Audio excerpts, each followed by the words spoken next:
But thank you all for being here. For those who might be viewing this later, I'm State Senator Brian Kavanaugh, and this is our September 13th, 250 Water Street Work Group meeting. This is a work group co-convened by my office, as well as Congressman Jerry Nadler, Assemblymember Yuling New, Borough President Mark Levine, Councilmember Chris Marte, and Community Board 1, with, of course, many stakeholders from the community and the state agencies, the DEC and the State Health Department, and the developer, Howard Hughes, as well as their consultants and other, as the people who work with them. We generally have been doing these things monthly. We had an extra meeting just 2 weeks ago. So maybe we normally go an hour and a half. Perhaps this one will be a little shorter as a result of having had a recent conversation about some of these issues. As noted, meetings are recorded and posted. So at today's agenda, we are expecting to have updates as usual on the Brownfield Cleanup Program from DEC and Langan, the consultant for the developer, and AKRF on archaeological monitoring. And we're also hoping to hear some about the data on noise from the City Department of Environmental Protection. And then we'll have updates from our community consultants and then stakeholder Q&A. As usual, before we get into the meat of the agenda, just any of the co-convening offices have any kind of opening comments, or the community board, obviously?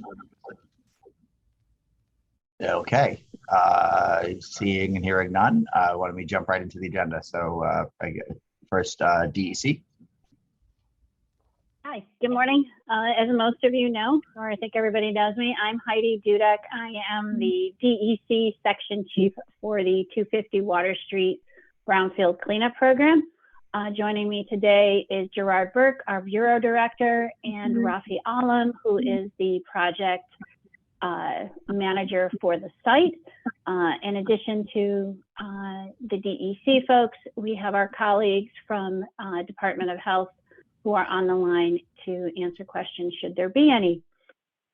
Since this really has only been 2 weeks since the last time we met, there's not a lot to report other than good news is that the mercury hotspot area has been removed. DEC and DOH, as we have since the beginning of the project, continue to work with HHC and Langan Engineering and the community consultants Laura Dodge and Tom Facillo to ensure that the 250 Water Street Brownfield Cleanup site remediation is protective of both human health and the environment. To date, work continues to progress in a safe manner. DEC has been able to provide 100% oversight, and that will continue through phase 1. With that, I am going to turn it over to Langan to give an update on what's happened in the last 2 weeks. Mimi? Thanks, Heidi. I am off mute. Wonderful. Okay, so we'll go ahead and step through our slide deck. Next slide. As Heidi mentioned, the big news is that the mercury impacted area has been completely removed from the site. If everyone can recall, the colors that you see here depict the extent and also the depth of mercury impacted soil that was defined as a hot spot during the remedial investigation, and it was, defined explicitly in the RAP. You can see that in the blue area, mercury impacted soil was removed to about 8 to 10 feet below grade. In the purple, it was removed to 16 feet below grade. And then in the kind of peach color, it was removed to about 4 feet below grade. As you'll see in the next slide, this area has been over excavated to about 16 feet below grade. Next slide. Okay, so this slide shows where we are with respect to completing phase 1. And you can see the hotspot is overlaid into this figure. So we have completed excavation in the green area to 10 to 15 feet below grade. In that little purple area you just saw, we completed the excavation to 16 feet below grade. We have completed installing SOE around the perimeter of the excavation area. Also in kind of the lower right portion of your screen, you can see that we have completed excavation to about 10 feet below grade. And in the next, in a couple of slides from now, you'll see that we're have completed installing sheeting around that square so that we can continue excavating in that area to 16 to 18 feet below grade. We still will need to excavate where you see excavation remaining in the little L-shaped yellow area in the south central portion of the diagram. That is where the construction ramp is currently located. Next. This slide shows again the the confirmation samples that we will be taking once we reach the final depth of excavation in every area. We have calculated the decrease in mercury concentrations in soil. Can everyone go on mute, please? Thanks. The average mercury concentration in soil prior to remediation based on the RI data for this area was about 71.86 milligrams per kilogram. And after the mercury soil was removed, the mercury hotspot was removed, we collected some endpoint samples and the average concentration was 1.3 micrograms per kilogram. And that really represents a 98% decrease in mercury concentrations in soil. Two other things to note here. Mercury is not impacting groundwater. So we are down to a very, very low concentration in this area, and it is not impacting groundwater. The second thing to note is that this area with the remaining average concentrations of 1.3 micrograms per kilogram will be completely capped with a building foundation once the structure is constructed. So there will be no exposure to humans that might occupy the building or be in the neighborhood to the very low residual concentrations of mercury in soil. Next. As I mentioned to you, what is coming is some additional excavation in this area where we have completed sheet piles for supportive excavation that will allow for us to excavate to a depth of 16 to 18 feet below grade. In order to reach those target depths, we will also need to be dewatering. We'll get to that on the schedule in a minute. Next. All right, just going back to confirmation endpoint sample results.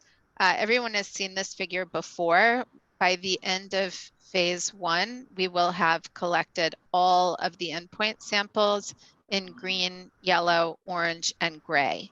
To date, we have collected endpoint samples in the green area, and the results of those endpoint samples meet track 2 remediation criteria. In the yellow areas, we have collected results and we are awaiting the data. And in the kind of salmon color areas, we will be doing some additional excavation and resampling in order to meet track 2 criteria. The gray areas, we have not yet achieved the target excavation depth and we have not yet collected those samples, but we will in the next couple of weeks. Next. All right, so on to the anticipated schedule. As I mentioned, the sheeting has been completed around the square in kind of the lower right portion of the site where Peck Slip and Water Street meet. The construction team is currently installing a dewatering system in that area. And we're still doing a bit of installation of tiebacks along the southern boundary of the site on Water Street. The underground storage tanks that we talked about during our last meeting have been cleaned. They were cleaned, I believe, yesterday, and they will be disposed of this week as well. Next week, we anticipate excavation and offsite disposal of petroleum impacted soils and dewatering, primarily from the area that has been sheeted to allow for the deeper excavation. And then into the week of 9/26, we will be excavating and disposing of non-hazardous and or hazardous soils, and we will continue to dewater. And we anticipate demobilizing from the site the week of 10/3. And that's it. Short and sweet this week.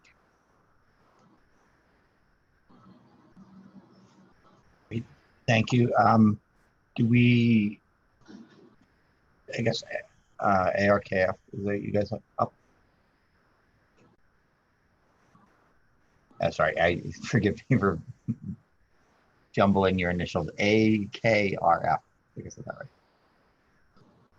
Yeah, I think Elizabeth Mead from AKRF was going to give an update on the archaeology, but I'm not seeing.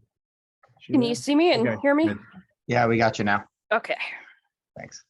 Good morning, everyone. I'm Elizabeth Mead from AKRF. I'm leading the archaeological monitoring effort at the site. So we do actually have a little bit of an update that's different from a couple weeks ago. Nothing huge, but at least something that was observed on the site that we could talk about. We have in the last couple of weeks observed two small archaeological resources, both just off the site or barely on the site. So first was an artifact deposit that was observed during the construction of the sewer connection in Peck Slip. And the other is a partial landfill retaining structure within the wall of the site along Water Street. So I'll just kind of walk you through what we observed at those two locations. So first of all, the Peck Slip deposits, as you can see here, it was a very small, narrow excavation just to connect a sewer line. When they got to the lower depths of this, they did start pulling up just a very typical landfill deposits, the type of things we've talked about on these meetings that we've been looking for on the site. So just fill material containing historical ceramics, glass, animal bone, shoe leather, that sort of thing. So we haven't finished our analysis of it. You can see this image is showing you just the ceramics and the glass alone. But it is kind of the typical type of landfill deposits. It's what we would be seeing across most of the site if there wasn't so much basement disturbance in the areas that have been excavated so far. These artifacts came from a depth of about 8 feet below grade. They were in an area that was previously subject to archaeological analysis as part of the reconstruction of Peck Slip a few years ago, but they were below the depth that we believe was excavated then. So it looks like it could be an intact deposit, but again, we still have to kind of just take a look. So we will continue our analysis on the small sample that we collected.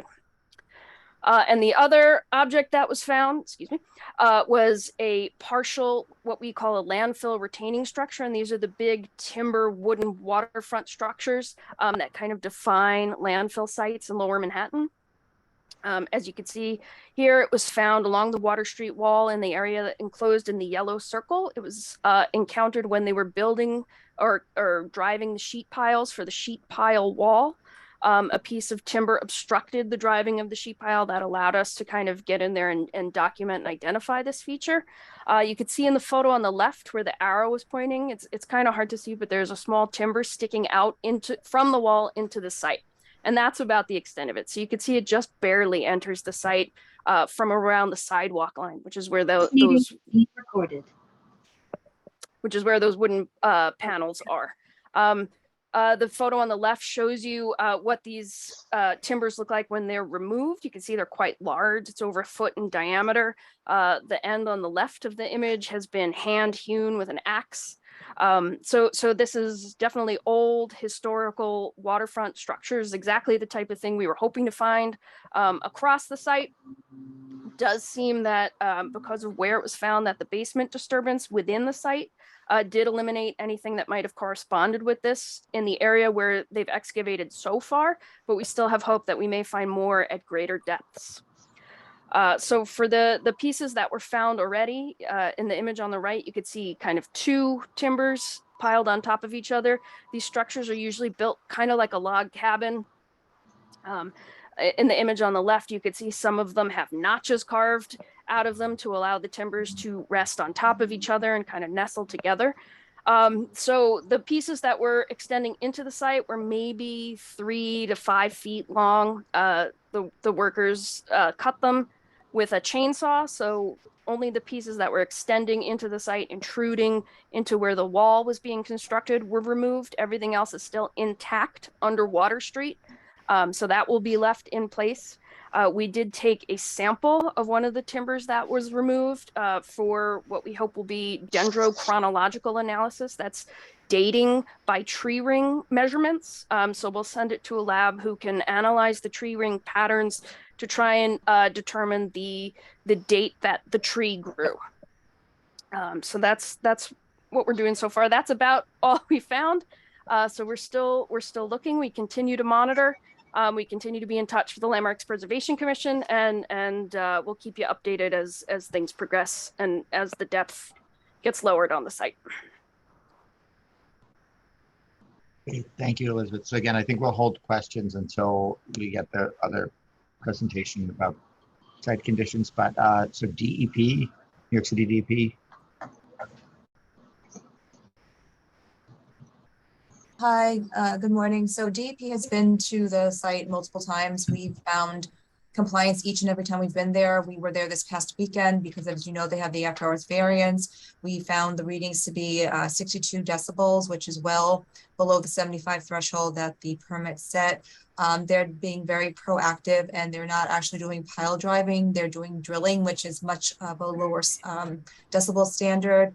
And we have found no issues. They complied with the canted fencing, so they're doing the mitigation that we requested. Of course, we'll be back on site to make sure that the dewatering system that DEC was speaking of doesn't cause any spikes in the noise standard. So we'll make sure we have staff there, of course, on the week of the 19th and the 26th, when the dewatering system will be put in place to ensure with continued compliance.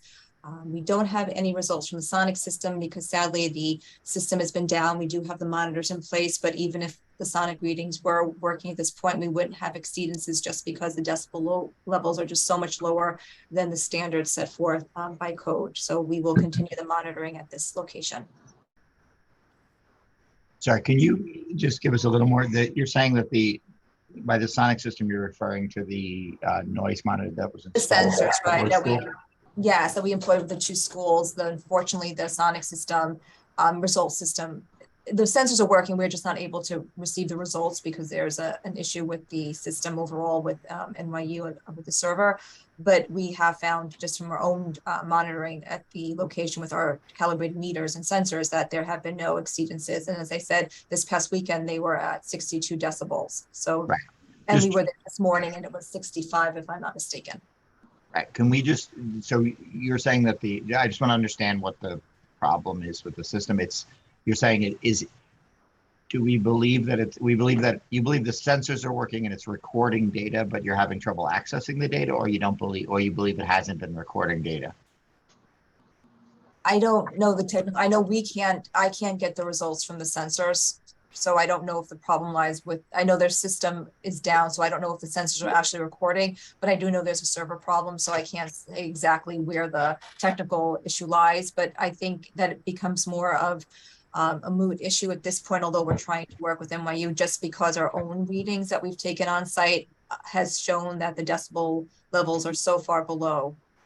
And so we're hoping that NYU will be able to get their servers back online since they're switching them out. Okay, I mean, we'll discuss, we'll get community response to the issues of noise in a minute, but just is when was this discovered? I mean, how long have the servers been not functioning properly? A few weeks.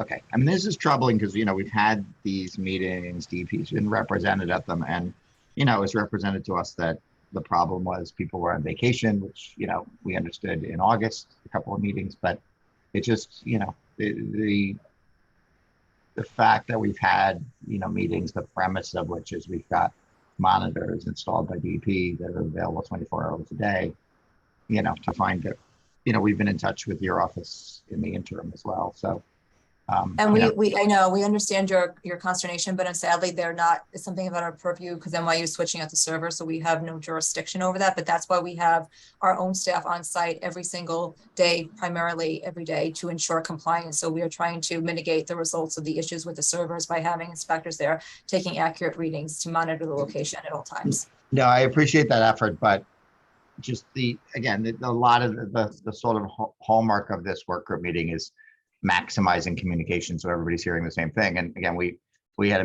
meeting 2 weeks ago where there was an assurance that somebody would be at this meeting to provide data. It sounds like DEP knew before that the data wasn't actually, being made available to DEP, much less to us. So just, I don't want to belabor this, but it's, it's troubling. The Grace had a question in the chat.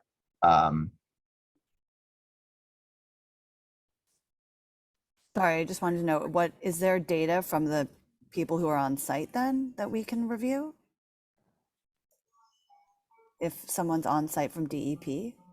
Those are the reports that we were explaining, which we can provide. Those are the reports that I was explaining, which was the 62 decibels and the 65. So we can provide the reports from our inspectors. That's the data that we can have available because it's coming from our meters at the site from the inspectors. Okay, I mean, I don't want to ask lots of, specific question about what the data is, but how frequently are the readings done? At what times? Are they in response to complaints? Are they what is the range of decibel? We haven't actually received any complaints about any noise in the site. We're doing it proactively to ensure that the compliance is continuing. There have been zero 311 calls about noise at the site from the beginning.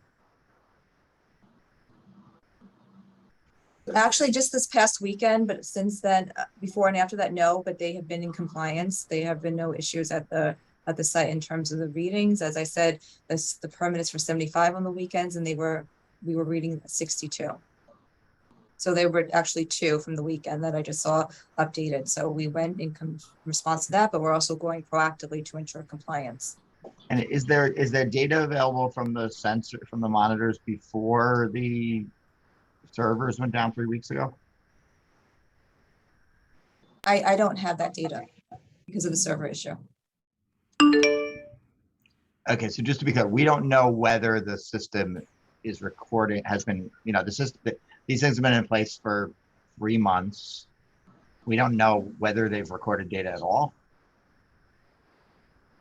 Again, I don't have the data from the sensors. I can't speak for NYU. I don't know if anyone on this call has information, but I don't have any data from the sensors because I don't have access to it because the servers are down from NYU. All I can do is take the readings from the site, which we have access to with our own meters, but I don't have any other data to provide you.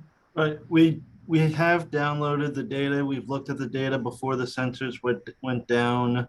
As Alyssa says, we can't get to that data at this moment because it's all housed on the NYU servers. But we have, as she said, we've been going out very frequently to do. Guys, we have been reviewing the data, and it's shown. I appreciate that. I understand you've been on the site, and we appreciate that effort. But just again, we've had now about 6 of these meetings. The premise of which is that DEP had installed real-time sensors at the Blue School, and the only question was kind of the availability of somebody to provide that information. And so you're saying you're confident there was data that was being recorded, and it was part of before the server change, data was being recorded. We were reviewing it, and as we were getting close to the meeting where we were getting ready to present the data, NYU decided to upgrade the servers, and they've been having trouble reconnecting the system to their new servers. Okay, that was 3 weeks ago. They've continually been having problems getting. No, I understand that. I am concerned. Again, unfortunately, the people from the noise team weren't available for the prior meeting. We apologize for that, but we're here now trying to be able to answer your questions and give you an update on what's happening at the site. Okay, again, it would be helpful if a little more transparency about what was going on internally at DP would have been appreciated. But I don't want to belabor this. Do we want to? I see Tammy has a hand up. We have these beautiful meetings, and I appreciate what you're saying in terms of in 3 weeks, the multiple opportunities between the city agency notification to this group.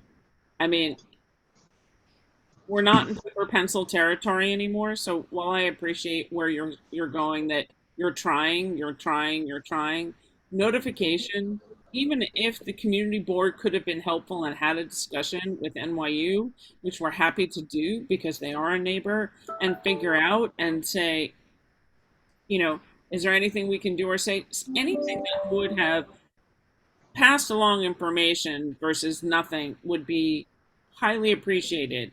We're at week 3 going into week 4. Do you have any idea? Have they given you any timeline for what the future looks like for you to be able to access the information? And has that been asked? Yeah, we ask them frequently and they tell us, oh, it'll be done by the end of the week. And we get to the end of the week and it's not fixed. So we totally feel your pain and we're sorry that we didn't give you an update as we were going, but we've been hoping that the system would get up and running. This isn't the only site that we're monitoring with these devices. And these devices are helpful for us on all of the sites we're using them, and we're not able to get to that data. So, do you know if what the plan? I'm sure NYU has to have a plan because they're back in school session. What is the plan? Have they issued repairs? What is the plan? Because that affects the information that we can give the public.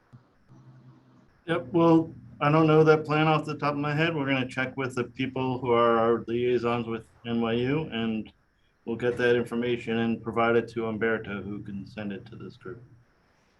That'd be great. And feel free, electronically would be great to send that for speed and clarity, please.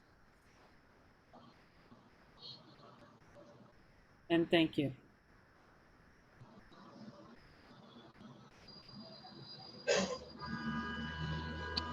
Hello, this is Umberto. Thank you, Mark. Thank you, Alyssa. I just wanted to briefly mention, as Alyssa alluded to,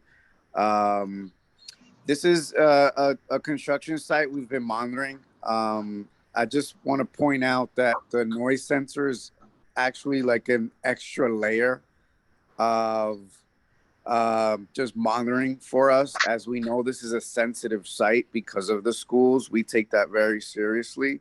We are trying to do our best. However, we have been proactively sending inspectors. We haven't been waiting for 301 complaints, which we haven't really received any. And we have been in communication with the schools. We have noticed that the construction site has been in compliance. I know that we're all data driven and it's important, and we would like to share that with you, and we apologize for the glitches.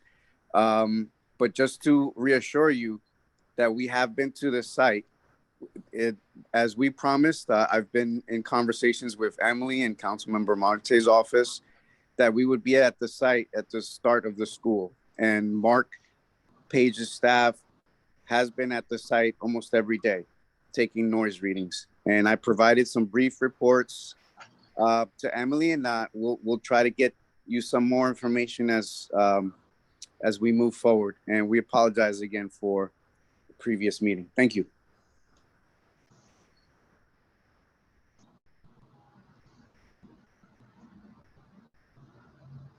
I would appreciate the effort, but this whole process is about partly putting in the effort and doing the monitoring, partly about transparency and communication. So it is a real concern. But again, it is, I guess it's water under the bridge at this point. But we would appreciate an update on what is likely from NYU. If there are people at NYU that our offices or the community board can contact, that would be appreciated. And also, if you could give us a complete log of times, when you've been there, what readings you've taken, dates and times, and also any 311 complaints that you've gotten since the beginning of the physical work on the site. Does that all sound reasonable? Yep. We'll Okay. provide that through Umberto. All right, thank you. Noah, you have a hand up? Thank you, Senator. Umberto and others from the DEP. I'm representing Blue School as the head of school. The monitor was placed outside of my office in the middle of June. I believe it was June 13th. There's been no contact between our school and the DEP since that point. So Umberto, I'm sorry for disagreeing with you publicly, but there's been no contact with it in each of the meetings that have taken place on a monthly basis since the monitor was installed. We've asked repeatedly for that information, which is different from what's happening at the site. And I continue looking at the monitor outside of my office each and every day, hoping that we'll have that information so that I've been logging anytime there have been noises that, at least anecdotally, I can say would have been disruptive to instruction, or so the time and the date and all of that, in the hopes that we could then measure that against the data that's being collected from the same space to understand what is the decibel rating of the noise that then is would impact instruction here, so that we can provide that feedback back to HHC and to the folks working across the street. And so this gap feels, and if there had been during this point in time, if that data had been reviewed, I guess I'm not understanding why just access to the servers right now is preventing the historical information from being shared from the past 3 months. So I also just want instruction: do I leave this monitor up outside of my office? Or do we take it down, assuming that there's nothing that's going to come from it? So what we can do in the interim, because as we are waiting for the data, which unfortunately is out of our scope, we are beholden to NYU server being readjusted technically to get the information to us, which we are hopeful will be soon. We'll reach out again to NYU. But what we will do in the interim as a conciliatory measure is we will ask an inspector to get in touch with you to take readings from your window, which would be the same in essence, equivalent to taking the sensor reading. So we can do that if you'd like, to take the readings from that to give you an accurate assessment of what the sensor would dictate. And we'd prefer you not take down the sensor, since hopefully once we get the server fixed in the near future, we'd want to be able to get that data from your window.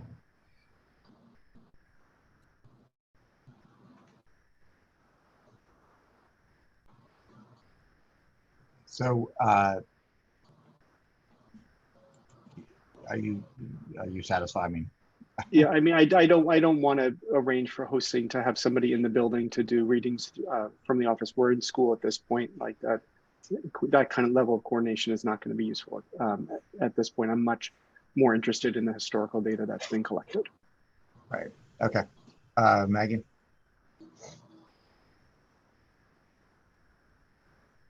Hi, everyone.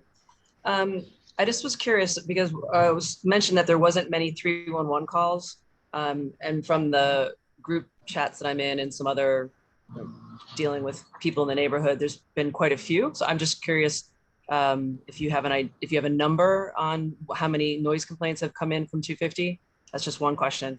And then I wanted to go back to this to the schedule. Mimi, the demobilization, which is scheduled for October 3rd.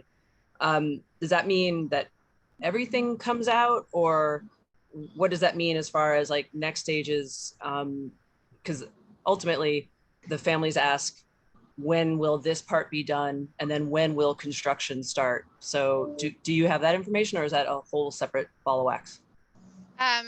Demobilization will include removing equipment from the construction site. We'll leave it in a stable, secure manner, including all the fencing will remain up.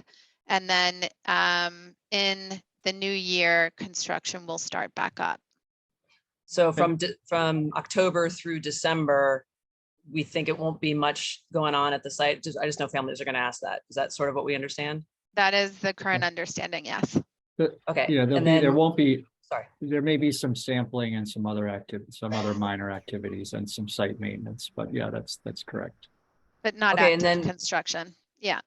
So then in the new year, or that ends the cleanup, and now we're into the construction phase, and then that obligates HHC in a different way for sound mitigation, right? Those two sort of things were separated.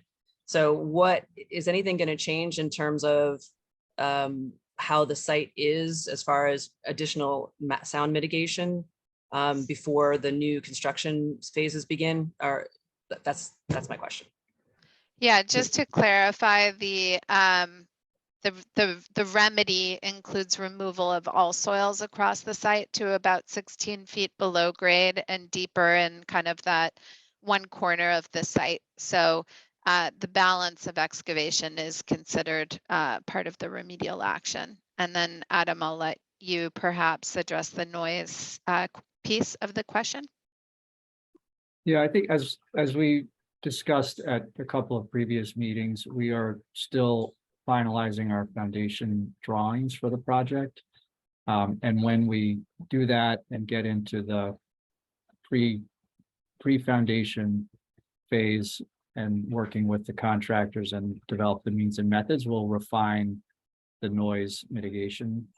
But in any event, they will be in compliance with what we've already committed to through the EIS, which in some cases is over and above, what the code minimums are. And there were some additional items that we did discuss with the working group that are under consideration. And we will have more to report on that as we get closer to that next phase of the foundation work. But I think to answer that question, when we start in the new year, which is our plan, before that, later this year, we will come back to you once the site is, sort of buttoned up. Later this year, we will come back to you in anticipation of starting early next year with what our plan is. We're not ready yet to share that, but we will be back and can set up a committee meeting at that point to discuss that. So, because I will be asked, it's just though that foundation work isn't scheduled to start other than getting rid of maybe some more of the finishing up the ground excavation. Foundation work won't start until December, after December or in the new year. Correct. Okay. Cool. And then I had one other question follow up about the mercury. So the results that you discussed, Mimi, the decrease, the 98% decrease from 71.86 to 1.30.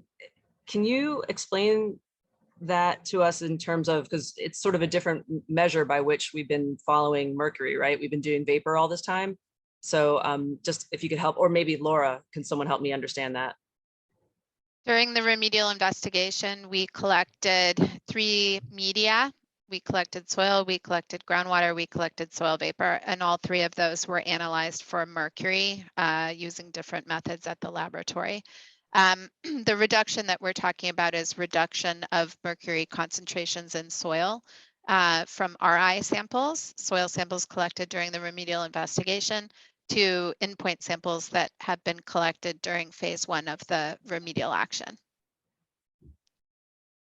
And then also you spoke about the hotspots being removed. That doesn't mean all the mercury has been removed yet, right? Because we've seen that sometimes it's in other places that's unexpected. Okay. All right. Well, I wouldn't say that. We did complete a very thorough remedial investigation where we fully delineated the nature and extent of mercury in soil, groundwater, and soil vapor at the site. So I don't think there's a whole lot of things that are unexpected on this site. We do have low concentrations of mercury in historic fill across the site, and we'll continue to see that and address it during the balance of the remedial action. I guess I would just ask that the next time a letter comes out from Ricky, is it to be a little bit careful about the wording, because it sounded like all the mercury was gone, and that's not exactly accurate. Anyway, that was my only sensitivity to it, is that there is still, again, not anywhere near where that's the levels that we saw in the hotspots. I understand that. Right. The hotspot was completely removed. That was the that's the kind of big highlight and takeaway here. Okay, great. Thank you. Nicole, I see you have your hand, but we have sort of departed from the agenda because of the side conversation about DEP. Could we just go back to hear from the community consultants, or do you have a burning question? Nothing's burning. I did just want to say to Alyssa, Umberto, and team that if we can put sensors to people who live to the right or to the left of Blue School on Water Street, I would happily facilitate that so that you're not intruding on school and premises for sound monitors. We can make those residents available to you. I believe we try to reach out to neighboring individuals, and we haven't received any response back. I'm actually here with two of the inspectors, and they're nodding affirmatively that they've not received any confirmation of the ability. So if you want to email Umberto with some points of contact, we would be willing and happy to place those sensors at those locations, and hoping to get the NYU sensor server back on so we could get some results from that. But absolutely, we can place them if you could provide that to Umberto. Umberto, can you send that to us when you receive? Thank you. Sorry, that is incorrect. That is incorrect. You guys met with a resident at Southbridge Towers who is still waiting to receive the noise sensor. And I believe last meeting you said that there was no more available. So I'm a little confused by the statement saying that no one has shown interest in getting these sensors. Well, maybe they want someone even closer than Southbridge, in which case we can give you literally across the street, Water Street. Any points of contact, we're having inspectors look at their information, and they've been trying to reach out to a super named Barry to try to get that installed. So perhaps we don't have the appropriate person or persons, but we're not trying to circumvent the process. So if you provide the points of contact, including, I believe, Mr. Stanovsky, if you provide that information through Umberto, we will be happy to get in touch with the appropriate people and get the sensors placed. It's not a limitation on the sensors. We have sensors currently in our possession. So that's not accurate if that was what was told to you. Thank you. Point of clarification, Barry is the building manager for Beekman. Just so everyone knows that Barry. Yeah, I don't Okay. know who Barry is. So Yeah, Barry is Beekman. Barry is 111 Beekman. So just so no confusion. So just again, Alyssa, just to note, this was discussed at our meeting a couple of weeks ago, and several people in the community have offered to facilitate, getting access and putting in sensors and, sensors. So why don't we, maybe Emily, we can just compile a list of folks who are available to try to facilitate something and where that might be. And, DEP can see, we can have a discussion of what might make sense in terms of where to place sensors to maximize the benefit. All right. Sounds good, Senator. Thank you. Okay. Thank you. Nicole, are you good now? Yes, I can say something later. Let's go on. Okay. Thank you. All right. So without further ado, Laura, are you up first? Yes, actually, I think for continuity, I'm going to break with tradition here because I think Tom Facillo may want to comment beyond what's already been discussed, and then I'll do mine after Tom. Tom, because I know that working with the Blue School probably has some related concerns. Yeah, thanks, Laura. And as Noah indicated, obviously Blue School, noise is a significant, potentially significant issue for the school environment. So, Blue School is very sensitive to, understanding what the noise situation is, because noise is, construction noise is not a constant. And so having, periodic readings taken is not really a replacement for sort of a constant monitoring. So that as Noah indicated, he's been logging instances where the noise levels that were experienced inside the school would have been disruptive for instruction, for classroom instruction. And the hope was that the noise measurements being recorded at the monitor would be able to be coordinated with those observations to understand, okay, what were the levels and how can we minimize that in the future. So I think Blue School continues to have a significant concern about the noise monitoring, and obviously we're all very disappointed that to now know that they're really, at least at the current time, there's not noise measurements being taken.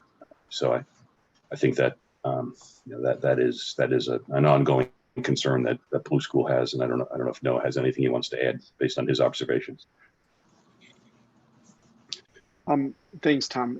I think I already shared my hope was with the readings from the DEP would be to be able to connect our anecdotal observations of disruptive noise with the monitors themselves to be able to give us information community-wide to understand at what level, understanding that it's below the 75 decibels or whatnot, hopefully, but at what level does noise really become disruptive inside of the school building, which I assume would be very similar to Peck Slip around the corner.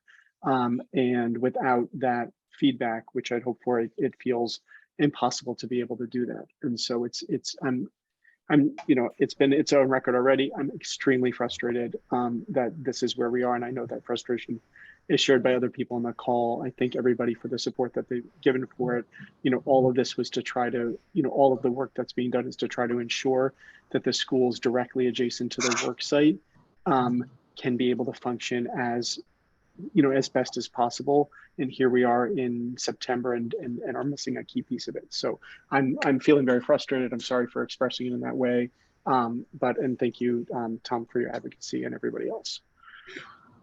That being said, I do want to note, and I know you can add to this if you want, the pauses, the construction pauses that are being done, conducted in the morning during school drop-off and dismissal in the afternoon have been tremendously helpful to have a reasonable start to the school year, to be able to have that pause for the drop-off period and dismissal period is definitely helped with, you know, getting the school year off to a good start, given what's going on across the street. So we do appreciate, Blue School does appreciate that very much.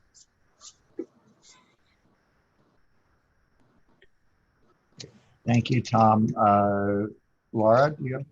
Okay, yes, no, thank you, Senator. So yes, I'm going to shift a little bit away from the noise, because I think that's been addressed thoroughly. So we've been monitoring, you know, the daily field reports. Sometimes they're a little later than just the next day, but I understand all the activity going on. And in lieu of that, we get periodic updates from Langan, and, you know, we're thrilled to see the mercury hotspot material, you know, excavated and transported off site. And I think it is important, and it's a good point, that the terminology should be the mercury hotspot area as opposed to mercury impacted soil, so that there is clarity. But the significant reduction in the mass of mercury, I think, is what is being reflected in this, you know, average of, you know, 72 or so parts per million prior to the remediation, and then the average remaining at 1.3. That's a significant, as Mimi indicated, 98% reduction in the total mass of mercury, which is significant. And the concerns that I've received from community members since the last meeting relate to the reports in the daily field reports of PM10 readings that were over the action level, and the fact that even though these are not been shown to be related to construction activities per se, in terms of they're not relating to soil or dust per se, they seem to be triggered by either vehicle exhaust and more frequently by welding. It's sort of, you know, the question is, you know, should we still be concerned about those readings? And so I did have a brief discussion with Paul McMahon, who I appreciate, from Langan, reaching out to me about it. So we had an opportunity to discuss it briefly, and a few key points I think for everyone to keep in mind is that where the welding is occurring, and the welding is necessary for, you know, the support of excavation, and in certain cases I think PM4 is the camp location that seems to periodically get these PM10 exceedances related to the welding, and it's in a location that they really have very little options for relocating it so that they don't get this false trigger. But these are on-site readings that are not going beyond the site, and it's not posing any hazard. These are action levels anyway, which are below the health risk levels and trigger points for maybe looking at what's going on site. But in each of these cases, it's been deemed to be not related to dust or particulates. But the question then came up also, you know, what's going to happen going forward? And I think it's important to make it clear, as Mimi indicated, that this is phase one of the remediation. When it gets done at the end of September and equipment is demobilized the week of October 3rd, and there's a pause, then the next phase of work, when it does start up sometime next year, early next year, that will still be remediation until the excavation is removed. As Mimi indicated, the impacted material down to depths of about 16 feet, and in some cases a little deeper. So air quality monitoring will continue. There will be a camp program. The specifics of that camp program may be revised based on the data that's been generated to date, but maybe not. I mean, it really depends upon, the discussions amongst all the parties regarding how that's going to look going forward. But there will be continued air monitoring until all of the impacted material has been addressed and there is no more material that's exposed. And at that point, it transitions to, strictly construction. So there is right now, as Adam and Saul have indicated from Howard Hughes, the schedule for that activity is being determined. So we don't know how long that will go. But these are the kind of questions that I've been receiving from the community members and responding to, trying to provide clarification that the monitoring that's going on now will continue until the end of this phase 1 activity. The pause will then be for a period of a few months while foundation plans are finalized.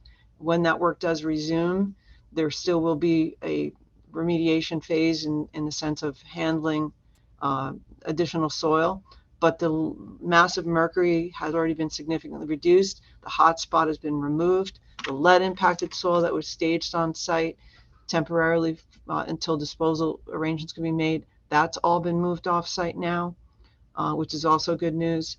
The underground storage tanks that were encountered originally were removed, emptied, cleaned out, disposed of off-site. The new tanks that were encountered were also removed from the ground. No major impacts were identified from what I understand. Those tanks were also cleaned and transported off-site as well. So there is still petroleum impacted soil to be removed in the vicinity of Peck and Water Street, which is why the dewatering setup is being installed so that excavation can be taken deeper. That's the work remaining for the balance of this month, plus those other areas may have to be re-excavated. But definitely the work is winding down, and it seems like continued monitoring by on-site Langan staff and also by DEC is enabling me to feel comfortable that anything that does get encountered is being addressed appropriately. But I think that it is important to ensure that the field reports are posted as quickly after the preceding day as possible, so that we have access to those and we can continue to be up to date without having to to reach out specifically beyond just reviewing what's on the website. Understanding how much activity is going on and what a large effort this is. So so we are, we do still get inquiries and we provide those updates. But I think the the fact that there is open dialogue and these meetings, I think, help a lot. So Senator, I thank you for convening it, and thank everybody for keeping us involved, informed. We really appreciate those updates when they're provided. So that's all I have. Thank you, Laura. And so I guess, Nicole, you're back on deck if you want to follow up. Yeah, I just wanted to say thank you for being proactive. Thank you, Senator, for setting these calls up. They've been incredibly helpful in just disseminating some of the noise and understanding what's really happening at the site. And thanks, huge win on the mercury hotspots, I think, for residents on Water Street. That caused a lot of angst, and knowing that that is gone is super helpful. With regards to some other things that were brought up at a last meeting, so I think Noah expressed interest in putting murals and things like that on the barricades, and wondered where we were with that, and if there's even more to do there with regards to kind of bringing in the history of Lower Manhattan, New York, and kind of what was in these spaces and what New York looked like back in the days as we're putting all these artifacts and pulling them out of the ground. It seems to me like a wonderful opportunity to educate not just the schools, but also the neighborhood on what the seaport is.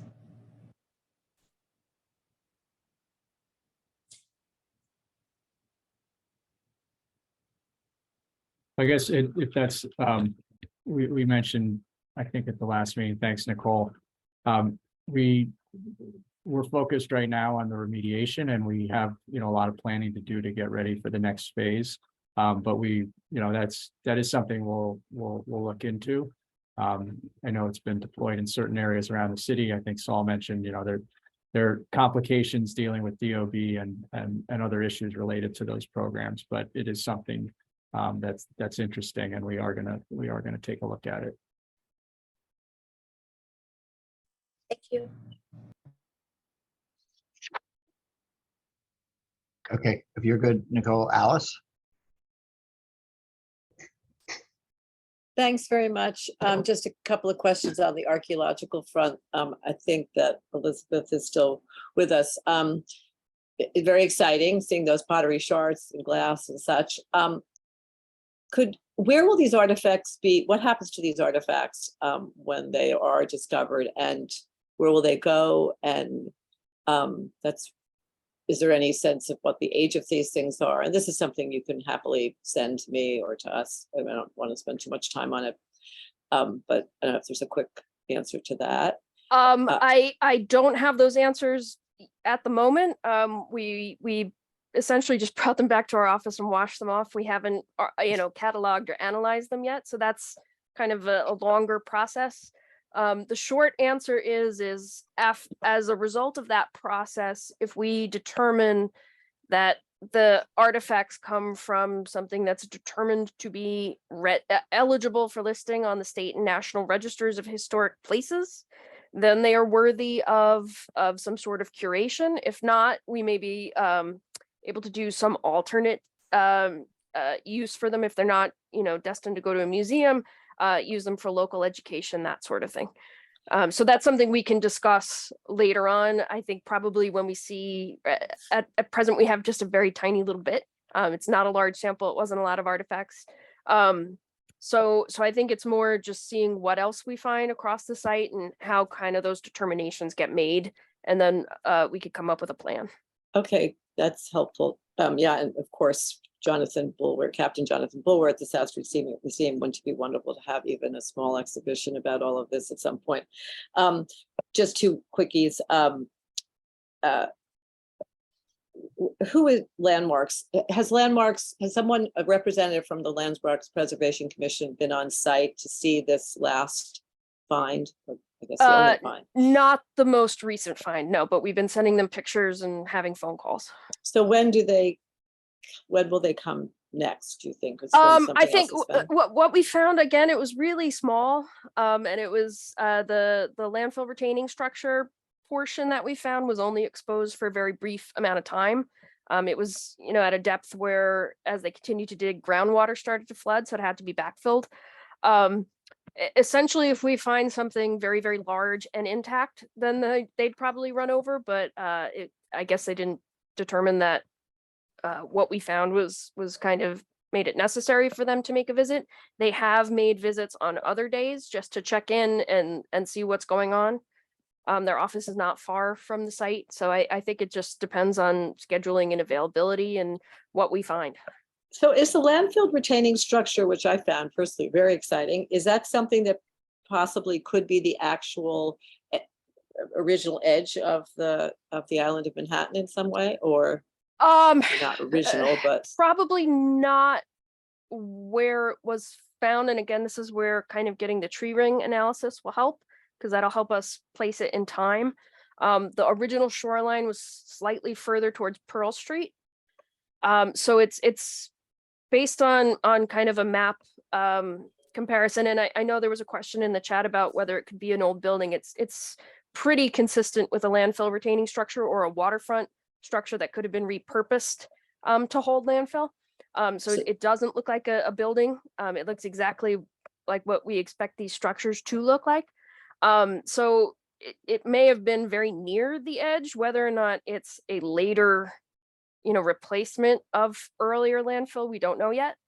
But And you again, that's one of mentioned the things we'll that- look for. Right. And you mentioned that the workmen had actually cut it.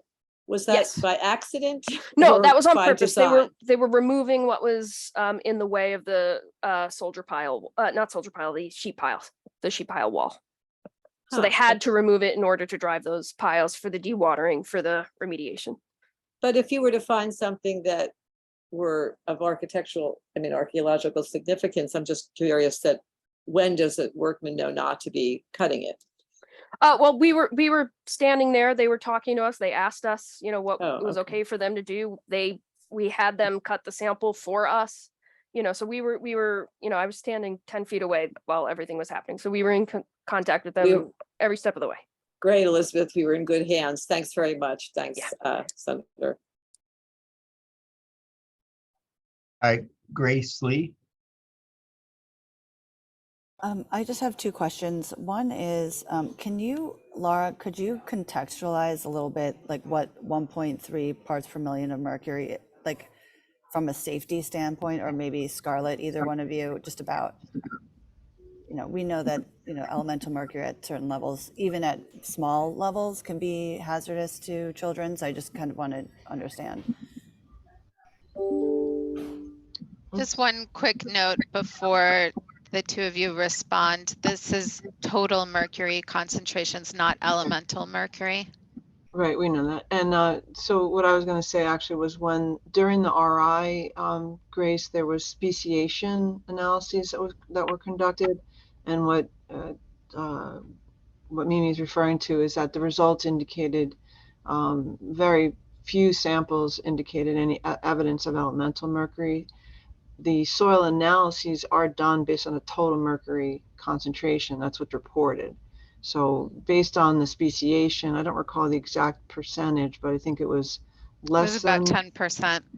10%, 11%, something in that neighborhood of the total samples that were analyzed and speciated for mercury came back showing any elemental mercury. So actually, Laura, just to clarify, the samples that were speciated, the average concentration of elemental mercury, I believe, was around 10%. 10% of the reported concentration was elemental mercury. Correct, of the total. Right. So I think if you compare the 1.3 to the 0.81, is it for the residential correct standard? So it's slightly above that. So I think, from the perspective of, and this is why I think the continued monitoring, continued best management practices for dust control, continued monitoring for dust and particulates in addition to mercury and volatiles during the rest of phase 1 until that's completed, and then continued monitoring during the next phase of remediation, which will definitely include dust and particulates, because I think that's a standard parameter, for any site like this where there's still impacted soils that are going to be managed and excavated and transported off site, that will continue. So, and there was also, and I also, while I'm on this subject, wanted to respond to Maggie Delal's comment in the chat. So, thanks for relaying that, Maggie. So I wouldn't necessarily characterize the PM10 readings as interference. What's being picked up is the smoke and the particulates generated quite often from the welding. And because of where that monitor, that camp station is located, there's, again, PM4, there's really very few options for moving it. So it has to be there because one camp unit is required for that side of the property per the camp program. But nothing is being picked up off site.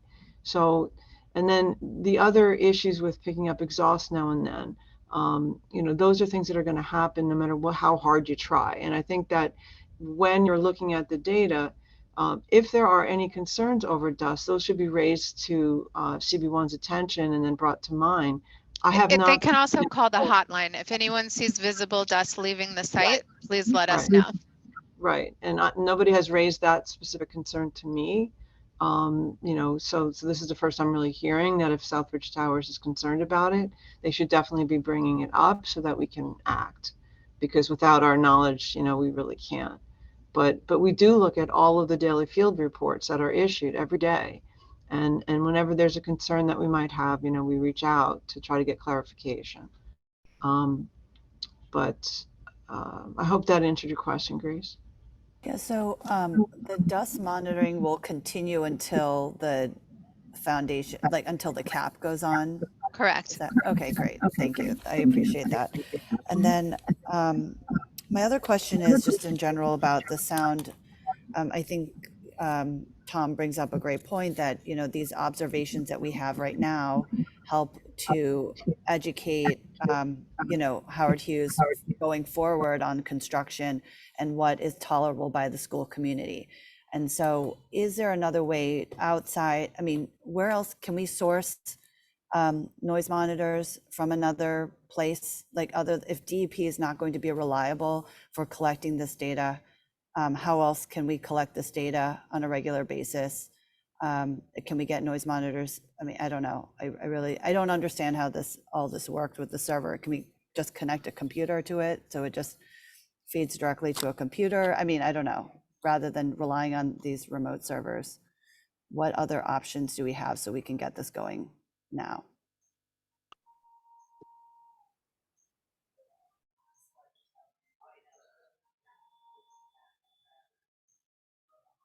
Anyone want to take that question? Laura, do you have any ideas? It would, that's actually a good thought. I mean, it's really frustrating that you would think that even if it's right now wired for telemetry purpose, that they should be able to download the data directly off the sensor.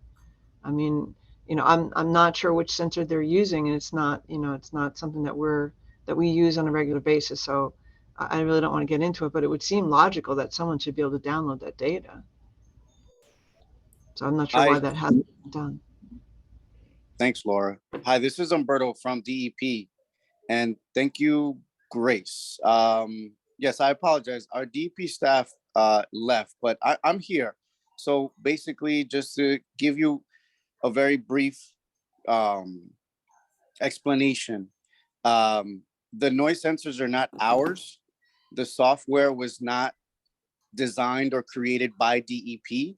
We are actually using NYU's program, which is called Sonic, SONYC, and their noise sensors. We thought it was a great idea. It is helpful to get data, not for enforceable action, but just to get an understanding of when the noise readings are high, so we can get an actual DEP inspector out there and take their noise readings, because those are normal city DEP inspector procedures for construction noise complaints, along with the noise mitigation plan, which every construction site has. So we apologize again for the glitches. By all means, we meant our intentions were good. That's why we offered the noise sensors. We don't do this with every construction site at all.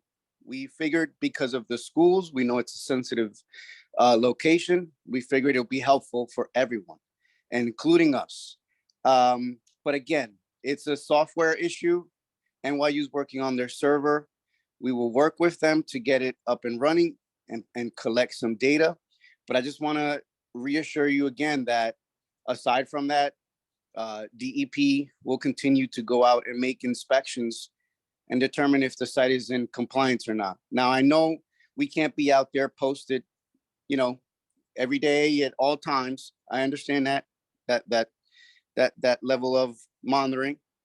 But now that we understand, or at least I understand what's the reason why you're gathering information, because you've made your own individual observations, so you can kind of compare. We understand that, so we're going to try to work with you moving forward.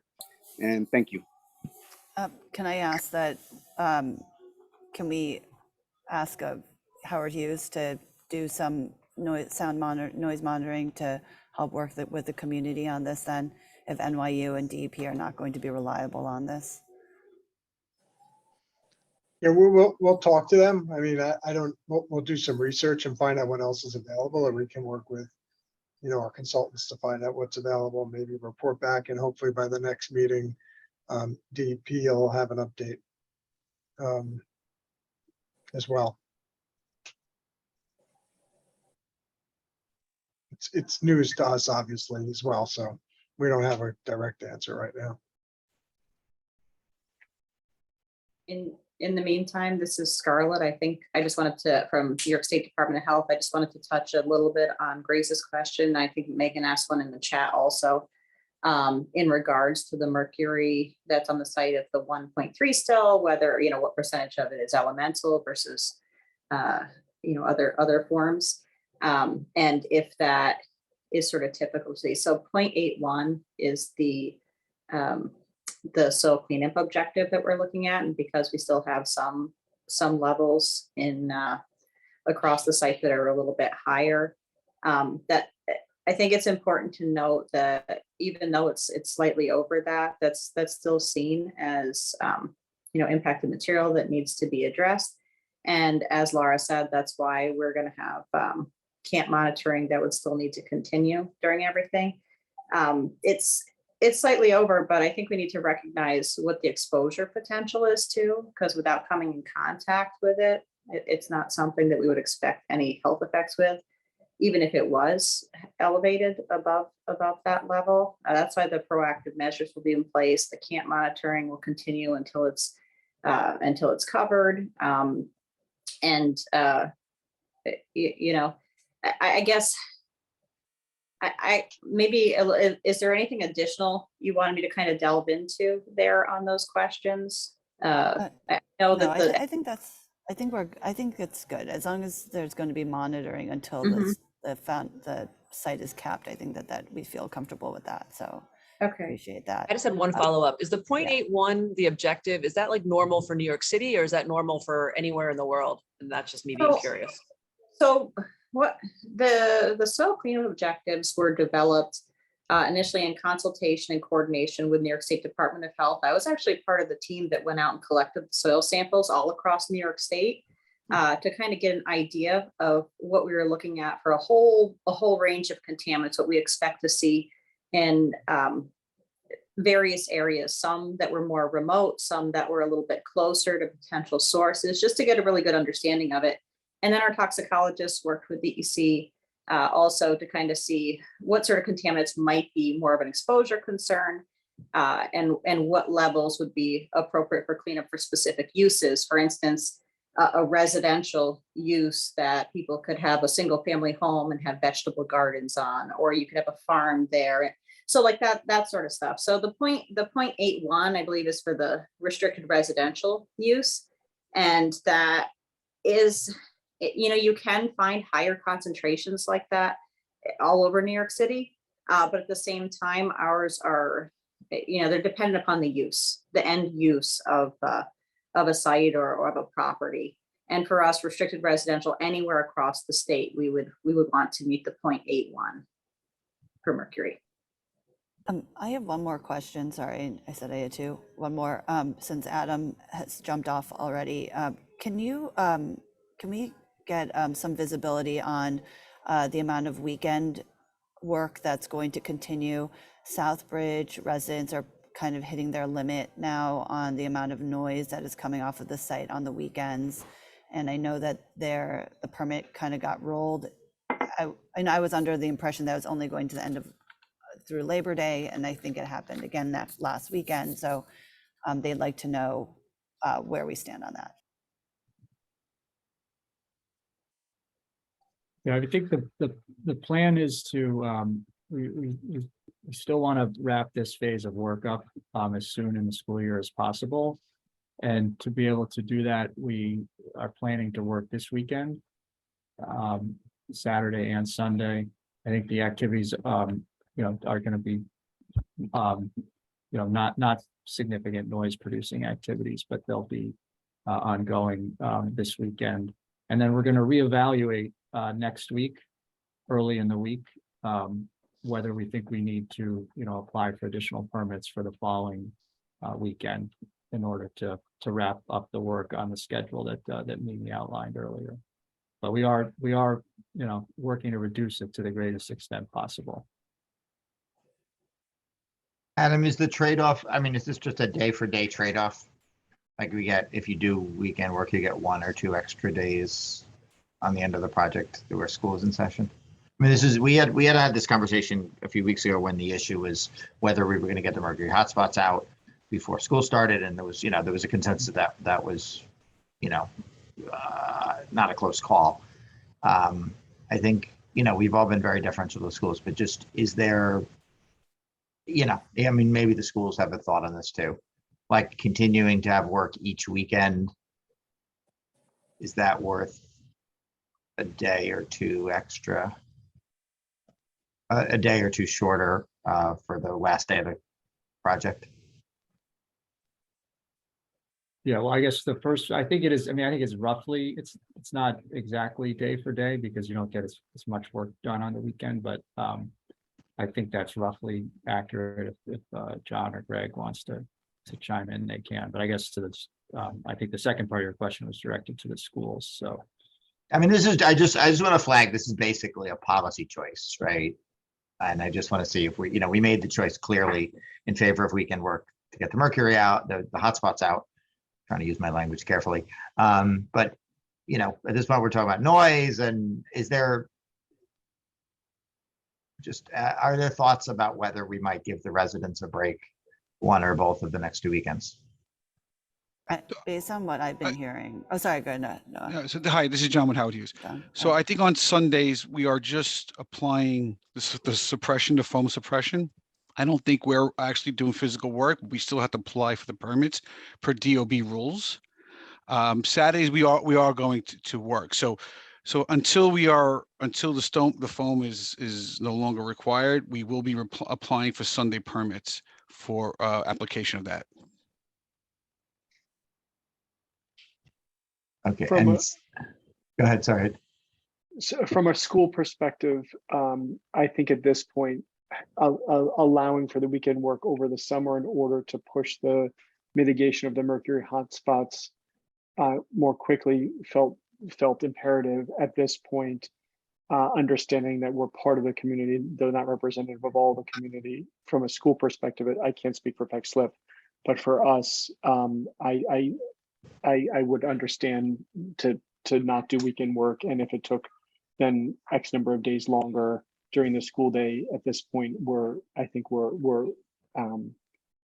I would go in favor of not having the weekend work, even if it means a few more school days that are impacted. Just given the trade-off that was already made that benefited us so much. I think I'd like to jump in just on the Water Street side. So on the other side of Southbridge, right? The residents that live on Water Street, I live at 265 Water Street. I think we will continue, us residents will continue to pay deference to the schools. As you said, Noah, we are part of this community, and educating these children to be part of our community is of utmost importance. And so we don't want education to be impacted or limited. And so to the extent that our conveniences will be a little bit, it's not great, right? It's not great on the weekend, but as we're willing to sort of suck it up, if you will, for another couple of weekends, just to make sure that the kids have learning environments that are not interrupted.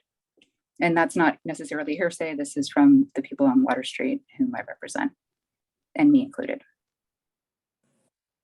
Other thoughts? I think from what Children First has heard from Southbridge residents and families who send their children to local schools, I definitely think that they're hitting a breaking point a little bit on the noise on the weekends.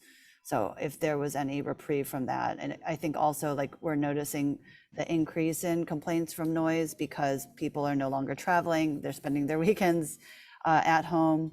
So, I think that it could be helpful to have a little bit of a reprieve, but I can follow up with your office, Brian, with more formal response from the Southbridge community.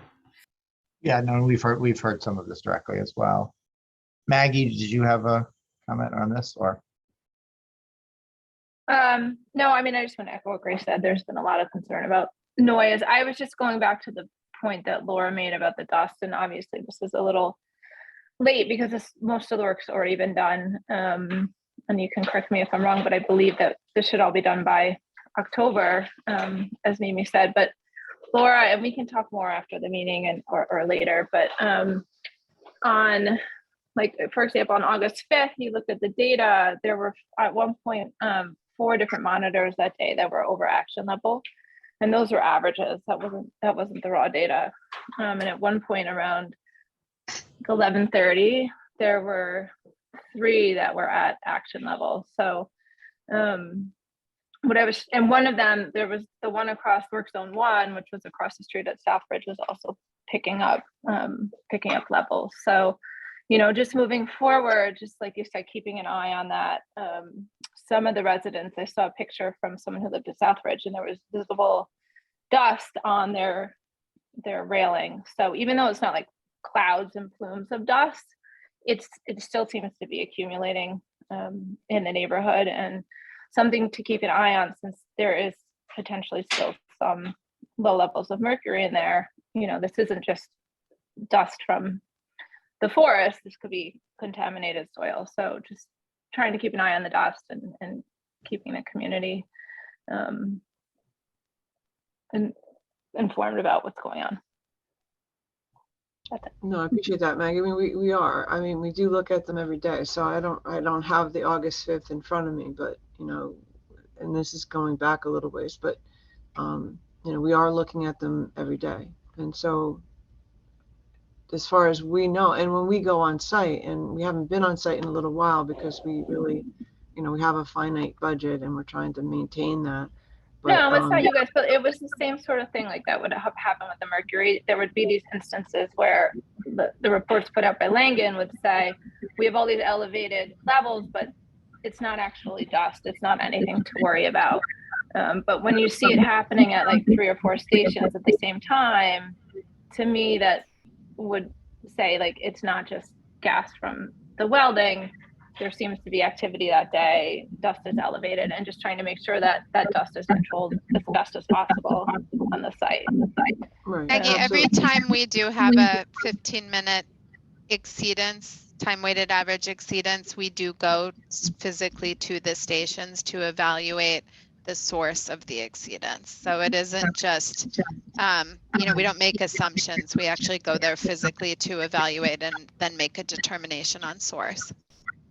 So then when you guys see elevated stuff at the like work zone 1 in front of Southbridge, what happens in that situation? Why do we see elevated levels over there? In front of Southbridge? Yeah. I don't know. I'd have to look at the specific daily report.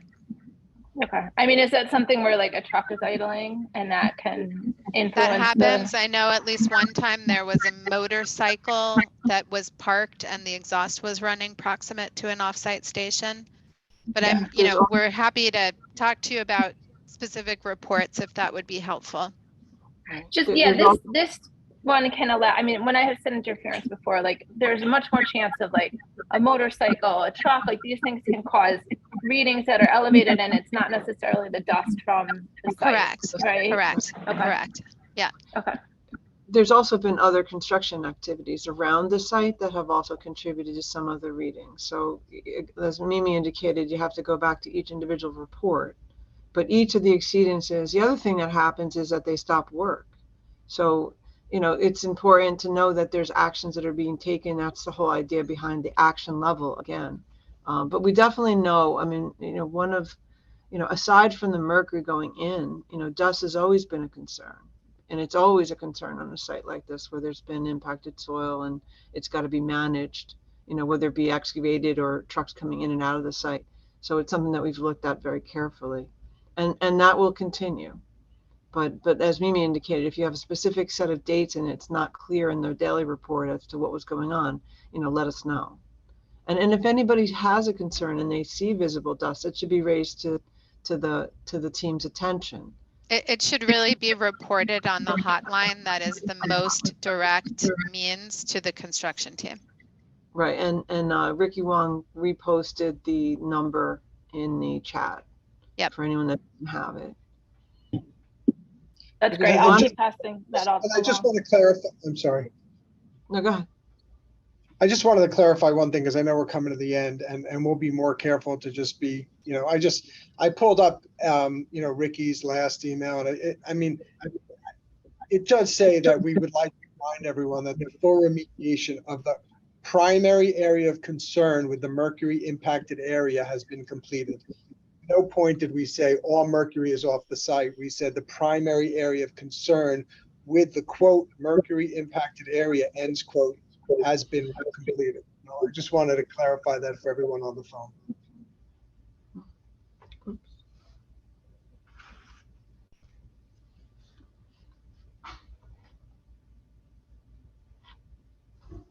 Okay, with that, we are actually at exactly 12:30.